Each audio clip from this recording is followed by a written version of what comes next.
Hello everyone. Let's continue our discussion on the placement of the cells. So we have done with stage 1 and basically this stage of the design and this stage of the design. Let's continue with the remaining set of the design. Okay, so we have this blue colored logic which is flip-flop 1 to some gates and flip-flop 2, and flip-flop 1 is supposed to be close to D in 3. D in 3 is placed somewhere over here.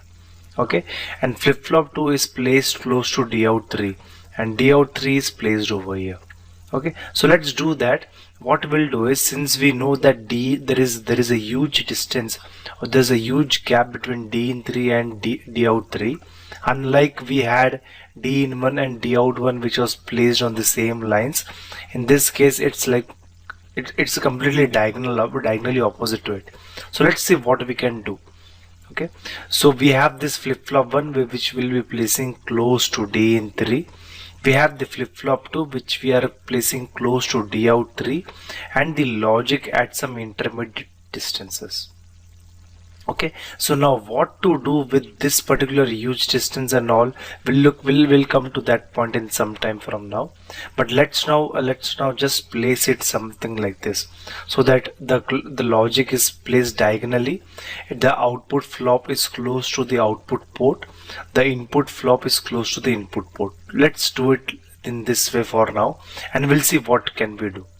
Okay, and the next logic is the green colored ones, which has got the flip-flop 1 which is close to D in 4, and the D in 4 is placed somewhere over here, and the flip-flop 2 is close to D out 4, the D out 4 is placed somewhere over here. So again there is a diagonally opposite IO ports, and where in the center you have this big bunch of logic where you can't place any of these cells. So this is an even difficult situation than the previous one. Let's try to solve that as well. Okay, so we'll start with flip-flop 1, flip-flop 2 and the intermediate logics. So let's place the flip-flop 1 over here.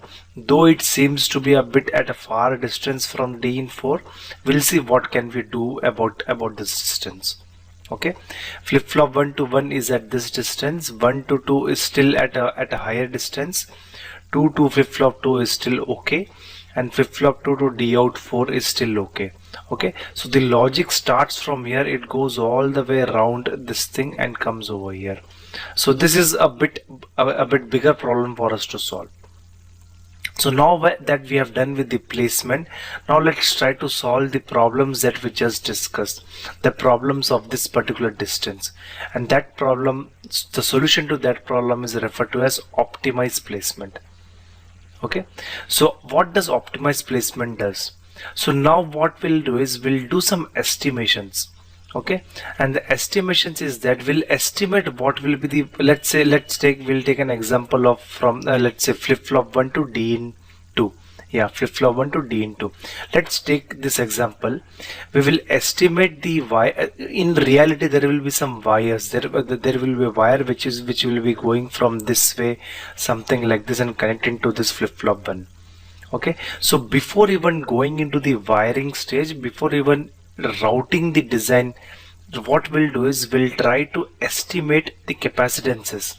So if let's say if there was a wire from this point to this point, the capacitances which is epsilon A by D, and the area is basically the completely overlap area. So in this case the wire area will be the actual area.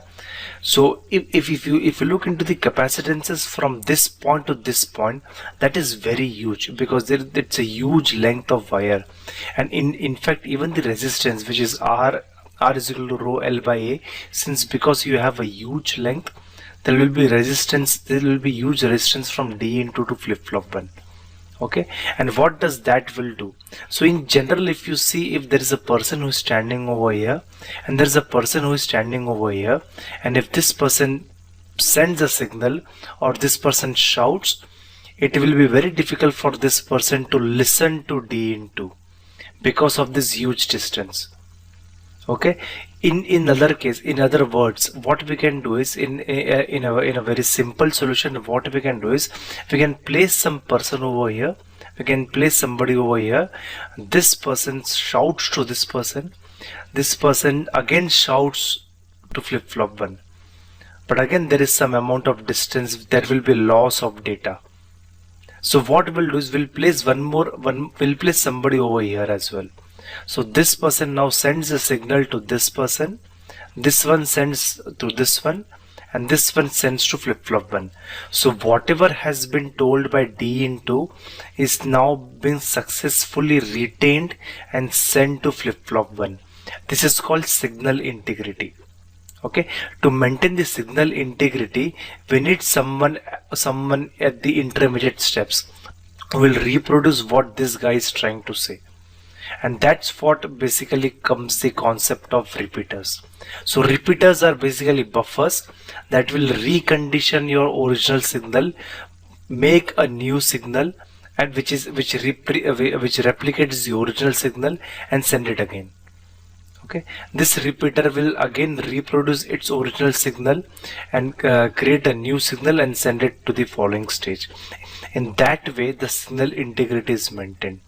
Okay, so we solve the problem of signal integrity by adding some extra repeaters or adding some extra buffers, but there is a loss of area. So more and more repeaters, there will be more area which will be occupied on this particular complete floor plan. So that we have to still live with if we want to retain the signal integrity. Okay, so let's move on. We'll see where we will be needing the buffers and repeaters. Okay, so we'll start with the first stage. The first stage is flip-flop 1. It's close to D in 1. Flip-flop 2 close to D out 1.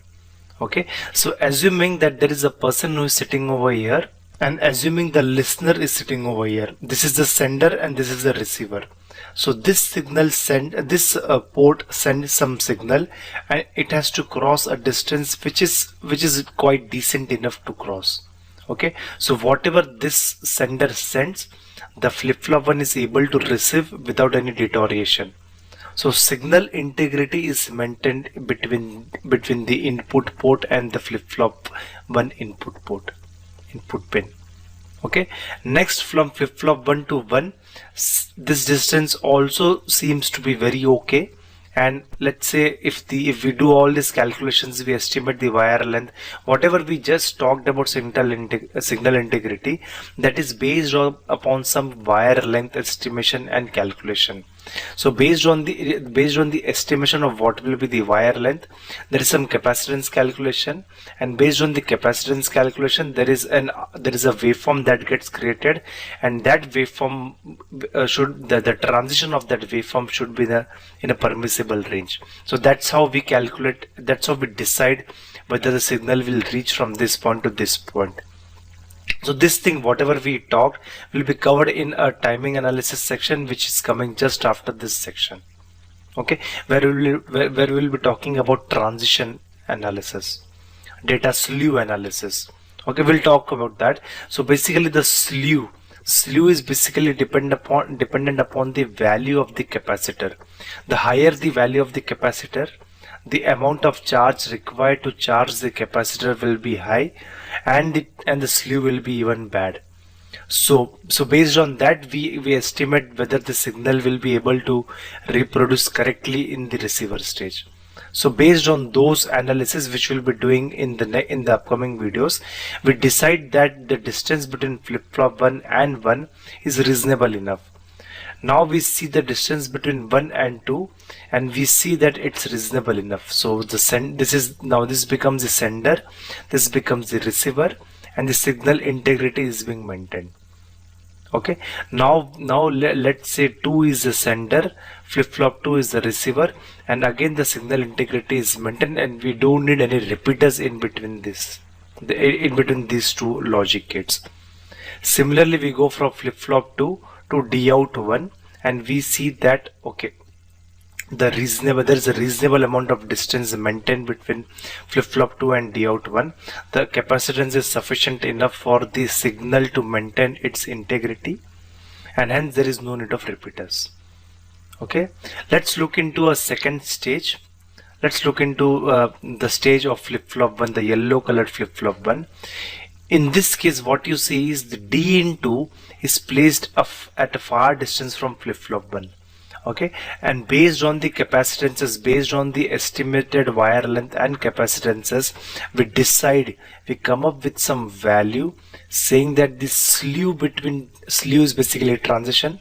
The signal transition goes beyond certain limit, and if it goes beyond certain limit, the signal which is present over here, it's very difficult to reach this signal over here in the same condition as that of the input slew. So what we'll do, as we discussed, we'll place some repeaters.